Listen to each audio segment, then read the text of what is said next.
आज की पहली कहानी है एक चोर और चोर की स्वाभिमानी। एक चोर की, देखो चोर के अंदर भी स्वाभिमान होता है। एक चोर की स्वामी भक्ति, स्वाभिमानी नहीं है। एक चोर की स्वामी भक्ति है ना। चोर की स्वामी भक्ति क्या है इसमें बताया गया होगा पक्का ही। एक चोर की स्वामी भक्ति, चलो क्या है इसमें। एक चोर की मुलाकात 4 धनी व्यापारियों से हुई। वह उनके धन को चुराने की कामना से उनके पास गया। उसने कहा कि वह अत्यंत गरीब था, उसकी सेवा करना चाहता था, इसलिए वे उसे नौकर बनाकर रख लें, है ना। व्यापारी चोर की बातों में आ गए और उन्होंने उसे सेवक के रूप में रख लिया। धनी व्यापारी अपने धन को लेकर यात्रा नहीं करना चाहते थे, अतः उन्होंने आभूषण खरीदकर अपनी जांघ में छिपा लिया। चलते चलते वे डाकुओं के एक गांव पहुंचे।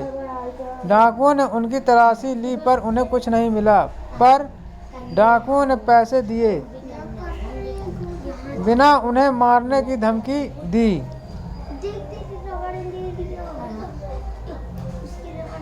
चोर ने सोचा कि यदि उन्हें सच का पता चल जाए तो सभी मारे जाएंगे, अतः उसने डाकुओं से व्यापारियों को जाने देने के लिए कहा, है ना। डाकुओं से कहा और उसे काट कर जांच कर लेने का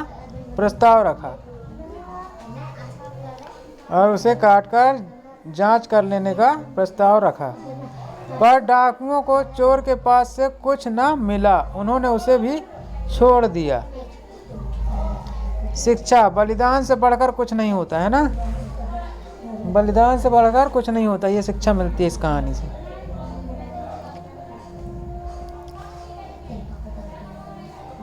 चलो अगली है ईमानदारी।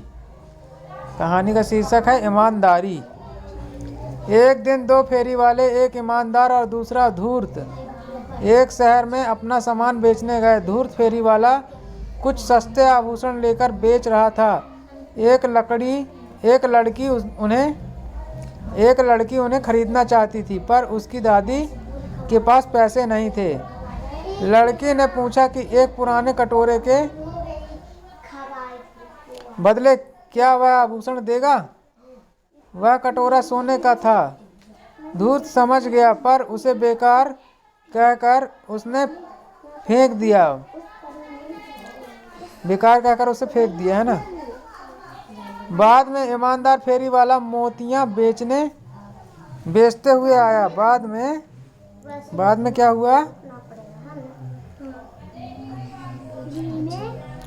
ईमानदार फेरी वाला मोतियां बेचते हुए आया।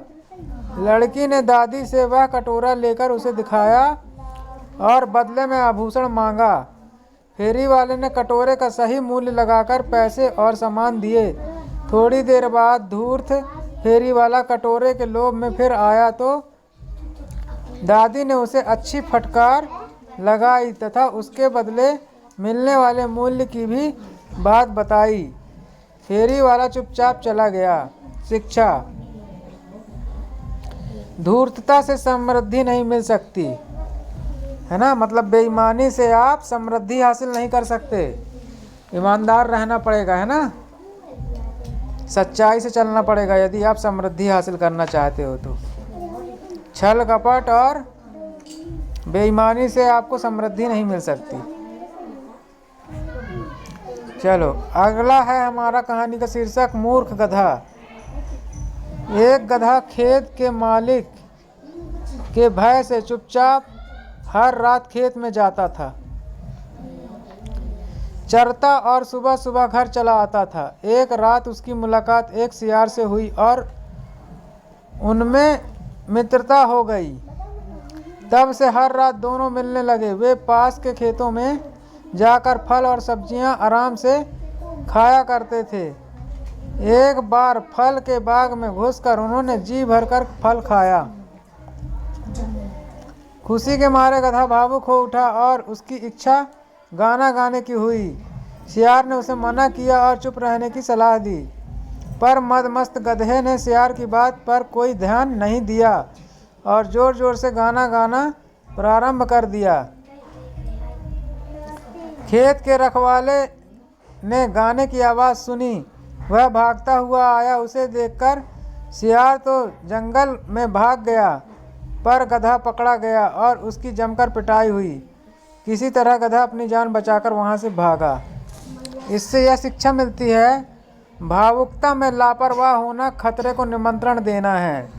मतलब भावुकता में आकर लिए गए फैसले आपको हानि पहुँचा सकते हैं।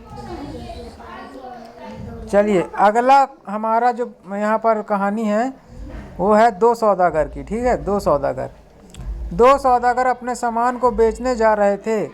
उन्हें एक रेगिस्तान से होकर जाना था, इसलिए उन्होंने ढेर सारा पानी अपने साथ रख रखा था।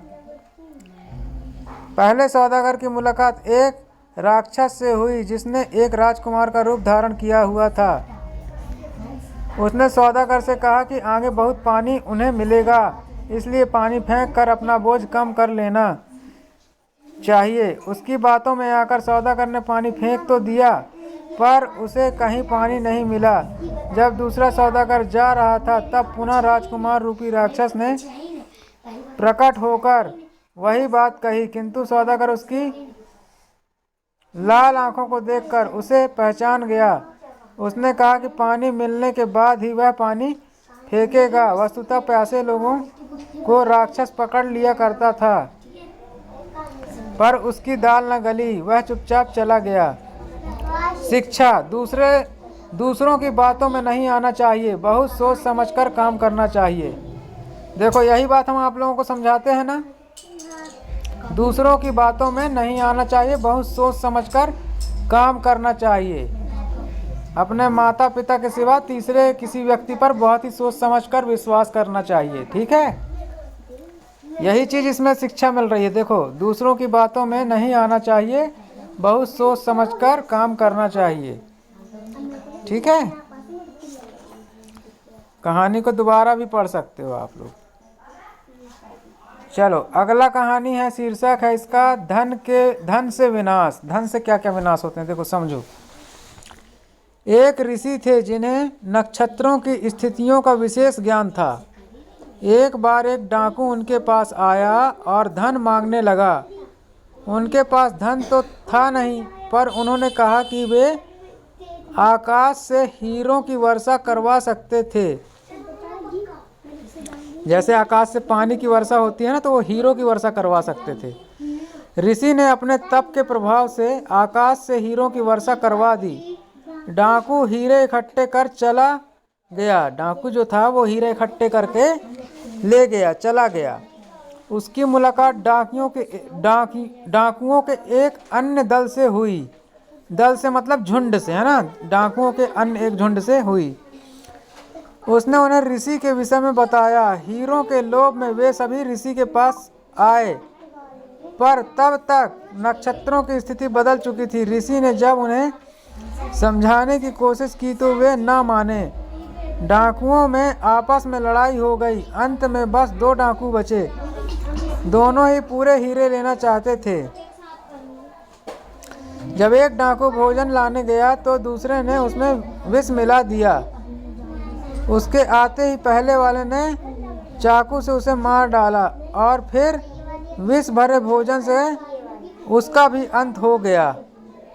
शिक्षा, अतिशय लोभ विनाश का कारण बनता है। अतिशय लोभ मतलब लालच, अतिशय मतलब जरूरत से ज़्यादा लालच विनाश का कारण बनता है। इसलिए लालच नहीं करना चाहिए, समझ रहे हो, किसी चीज़ का लालच नहीं करना। देखो लालच में आ गया ना, लालच के चलते दोनों लोग आपस में लड़ गए और एक दूसरे को ख़त्म कर दिया, तो ये लालच के कारण विनाश हुआ ना।